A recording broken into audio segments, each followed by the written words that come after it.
All right, NDA aspirants, welcome. If you're looking to absolutely nail the structural organization of living things, you've come to the right place. This topic, it's a goldmine for your exam.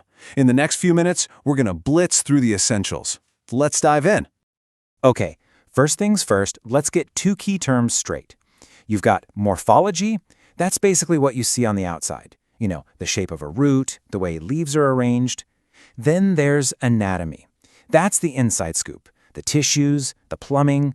So think of it like this. Morphology is the car's body, and anatomy is the engine under the hood.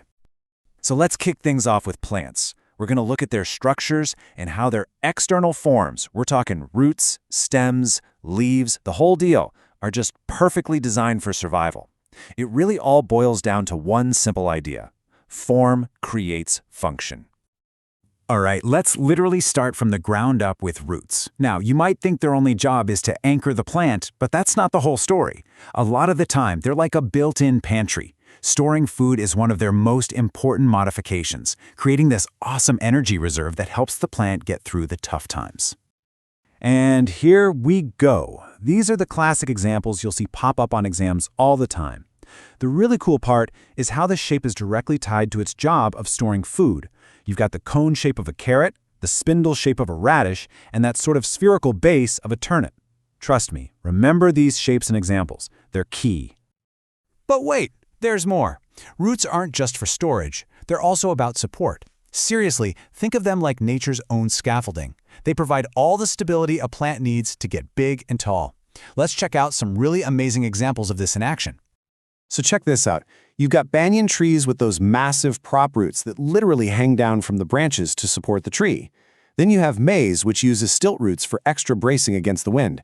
And climbing plants like pothos, they use roots to climb right up a wall. The common thread here? These are all adventitious roots, which is just a fancy way of saying they grow from somewhere weird, not from the main root system.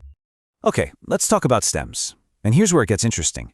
They don't always grow up towards the sun. A lot of them are actually modified to grow underground. They act like these little survival bunkers, storing food and waiting out bad weather. It's a survival strategy called perennination. Now pay close attention, because this is a super important distinction for your exam. These things might look like roots, but nope, they're all modified stems.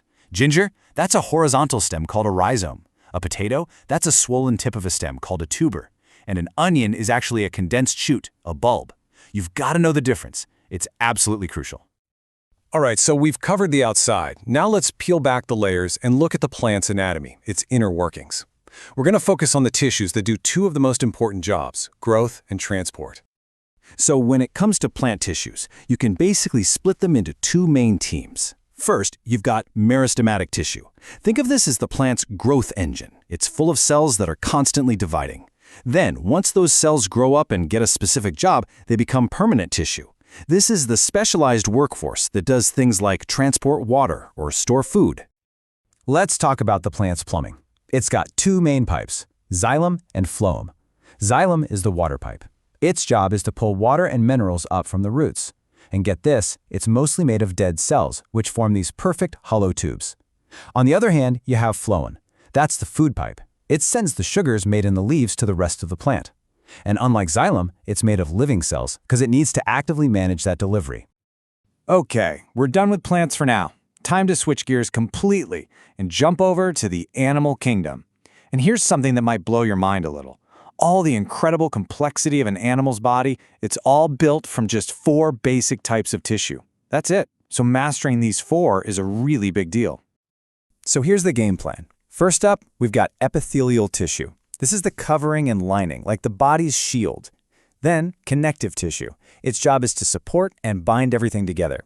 Next, muscular tissue, which is all about movement. And finally, neural tissue, which is the command and control center for the whole operation. Okay, now we're going to zoom in on one really special type of connective tissue, blood. What makes it so unique is that its matrix is a fluid. And for your exam, this is a super high-yield topic. It connects everything from physiology and health to genetics. So, what's actually in our blood? Well, take a look. About 55% of it is plasma. That's the yellowish liquid part, and it's mostly just water. The other 45%, that's what we call the formed elements, and that's your red blood cells, white blood cells, and platelets. First up, red blood cells, also known as erythrocytes. And honestly, their design is just brilliant. In mammals like us, they don't even have a nucleus.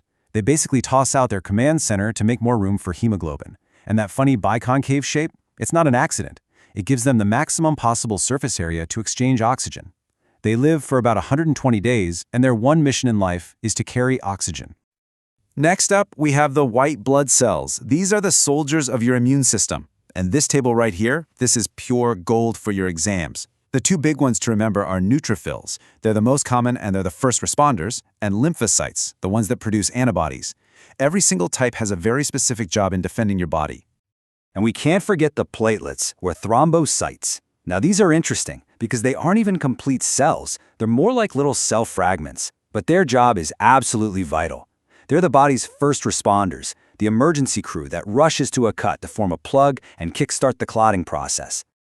Okay, understanding blood types is non-negotiable. The whole ABO system is based on proteins called antigens on the surface of your red blood cells. Now, the two huge takeaways from this chart are type AB has no antibodies in its plasma, which is why it can receive blood from anyone. It's the universal recipient. And type O has no antigens on its cells, which means it can be given to anyone. It's the universal donor. But wait, there's one more piece to the puzzle, the Rh factor. It's just another antigen. It's pretty simple. If you have it, you're Rh positive. If you don't, you're Rh negative. And knowing this is super important, not just for blood transfusions, but it's especially critical during pregnancy. All right, let's quickly wrap up our tour of animal tissues with the last two on our list: muscular tissue, the engine for movement, and neural tissue, the body's communication network. When it comes to muscle, there are three types you gotta know. First, skeletal muscle. It looks striped or striated, and it's voluntary. You decide to flex your bicep. Then there's smooth muscle. No stripes, and it's involuntary. You can't tell your intestines to digest faster. And then there's the special one, cardiac muscle. It's only in the heart, and it's like a hybrid. It's striated like skeletal muscle, but it's involuntary, just like smooth muscle. And last but not least, neural tissue. This is the body's command and control center. It's made up of neurons, which are actually the longest cells in your body. Their entire job is to receive and send electrical signals, which is how your nervous system controls and coordinates literally everything you think and do. And there you have it, our high-speed tour of structural organization. If there's one thing you take away today, let it be this. In biology, structure always defines function. From the shape of a turnip to the shape of a red blood cell, it's all about brilliant, efficient design. So I'll leave you with a question to chew on. Of everything we talked about today, which adaptation do you think is the most clever piece of biological engineering? Give it some thought. Now go ace that exam. Good luck.